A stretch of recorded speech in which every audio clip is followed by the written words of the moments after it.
2023-এ শাহরুখ খান যেভাবে খেলা দেখাচ্ছে বস এক কথায় অনবদ্য। আর 2023-এর সব থেকে মোস্ট অ্যাওয়েটেড ফিল্ম যেটা ছিল সেটা হচ্ছে যে রাজকুমার হিরানি প্লাস শাহরুখ খানের সিনেমার ডাঙ্কিকে নিয়ে। এবার ডাঙ্কিকে কেন এত মানে ভাইব ছিল সিনেমাটায়, সেটা একটাই কারণে, সেটা হচ্ছে রাজকুমার হিরানি শাহরুখ খানের কীভাবে আমাদের সামনে তুলে ধরে সেটা দেখার বিষয় ছিল। তো আলটিমেটলি সেই সিনেমা দেখা হলো, তো কেমন ছিল সে নিয়ে কথা বলবো। তো প্রথমে বলে রাখি, ডাঙ্কি কিন্তু পুরোপুরি মানে যারা ভাবছো যে শাহরুখ খানকে জওয়ান পাঠান হিসাবে এখানে মানে দেখতে চাইছে তাদেরকে বলে রাখি একদমই নয়। সিনেমা একদমই আলাদা টাইপের সিনেমা।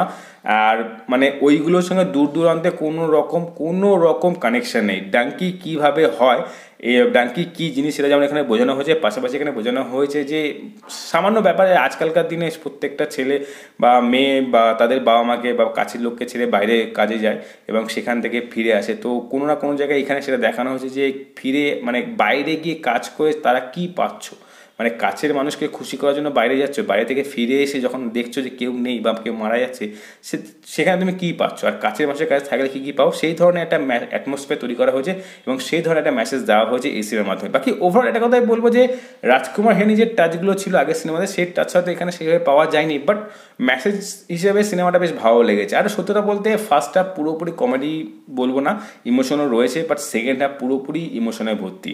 আর সত্যতা বলতে এই ধরনের সিনেমা অ্যাকচুয়ালি কম হয়। আমার মনে হয় এই বছর না লাস্ট 3-4 বছর এই ধরনের সিনেমা হয়েছে কিনা আমার জানা নেই।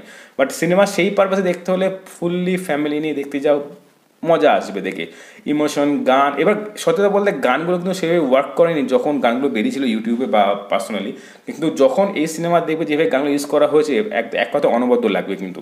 কারণ মানে ওই যে গানটা আছে ও সোনু নিগমের, তো সেই গানটা যখন মানে চলবে এই সিনেমার মধ্যে, মানে যখন চলবে মানে এক কথায় মানে একদম মানে স্পিচলেস হয়ে যাবে সেই সিনগুলো। এবার কিছু সিন আছে এখানে, মানে সেকেন্ড পার্টে অনেক এমন সিন আছে যে সিনগুলো দেখে সত্যি একটুখানি মানে ইমোশন হয়ে যাবে। এবং রাদার একটা কথা বলতে যে এখানে অনেকে কিন্তু মানে ইমোশন হয়ে গেছে, মুখ দেখে বোঝা যাচ্ছিলো দর্শকদের। তো ওভারঅল একটা কথা বলবো, ডাঙ্কির সঙ্গে মানে অন্য সিনেমা তুলনা না করাই ভালো। ডাঙ্কি পুরো একদম অনভাজের সিনেমা এবং সেই সিনেমাতে কালেকশন কত হলো বা কতটা ভালো হলো সেটার থেকে বড় সিনেমাটা কেমন সেটা নিয়ে কথা বলাই বেটার। কারণ মেসেজ সিনেমা, এই সিনেমাকে ধরা যাবে না, এই সিনেমাটা মেসেজ দেওয়ার চেষ্টা করে সেটা দিয়েছে, যেটা ভালোভাবেই দিয়েছে, ভালো লেগেছে। আর প্রত্যেকটা ক্যারেক্টার এখানে কিন্তু বেস্ট অ্যাক্টিং করেছে। আর সত্যতা বলতে ভিকি কৌশলের অ্যাক্টিং তো চোখে পড়ার মতো। আর পাশাপাশি শাহরুখ খান মানে এই যে দুটো সিনেমা করলো মেসেজ সিনেমা, তারপরে যে এই ধরনের একটা সিনেমা তার থেকে মানে পাবো এটা কিন্তু একদমই এক্সপেক্ট করি না। তার অভিনয় কিন্তু সেই 15 দিনে আমরা যে দেখেছি ভিড় জারাতে যে কটা অ্যাক্টিং দেখেছি বা এই টাইপের সিনেমা যেগুলো দেখেছি আমরা, সেই পুরো শাহরুখ খানকে কিন্তু আবার এখানে দেখতে পাওয়া যাবে। তো ওভারঅল সিনেমা কিন্তু এনজয় করার মতো। তো ফ্যামিলি নিয়ে অবশ্যই দেখতে যাও, সিনেমা ভালো লাগবে। তবে হ্যাঁ, বারবার বলছি, সালারের সঙ্গে ডাঙ্কির তুলনা করো না, ওটা একটা বাজে জিনিসটা। সালারের মতো পারফেক্ট, ডাঙ্কির মতো ডবল পারফেক্ট। তো ওভারঅল তোমাদের কোন সিনেমা বেশি বেটার লেগেছে অবশ্যই কমেন্টে জানাও। আর শাহরুখ খানের এই সিনেমায় অ্যাক্টিং তোমাদের কেমন লাগে যারা দেখেছে অবশ্যই কমেন্টে জানাও। যারা দেখোনি একটা কথাই বলবো, রিভিউ খারাপ না ভালো সেটা পরের কথা, প্লিজ আগে ডাঙ্কি দেখে আসো, দেন নিজে ডিসাইড করো সিনেমা কেমন হয়েছে। কারণ ডাঙ্কির সঙ্গে সালার ভাব বেটার, অনেকেই বলবে সালার বেস্ট হয়েছে। সালার বেস্ট এই কারণে হয়েছে কারণ সালার হয়তো মাঝে সিনেমার সাথে ভালো হয়েছে, বাট একবার দেখে আসো, দেন ডিসাইড করো যে ডাঙ্কি কেমন হয়েছে। কারণ ডাঙ্কি কিন্তু যেরকম সিনেমা, যে টাইপের সিনেমা একদম পারফেক্টলি সেই সিনেমা ফার্স্ট টু লাস্ট কিন্তু সেই জায়গাটা রেখেছে।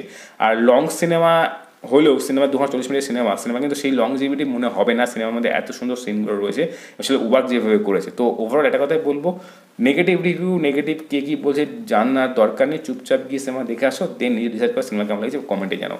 তো যারা সিনেমা দেখো তাদের কেমন লেগেছে অবশ্যই কমেন্টে জানাও। আর যারা সিনেমা দেখোনি চটপট দেখে আসো, বিশ্বাস করো ইমোশনাল হয়ে পড়বে, এটা গ্যারান্টি। তো বন্ধুরা, এই পর্যন্ত দেখা পরে ভিডিওতে, টাটা, বাই বাই।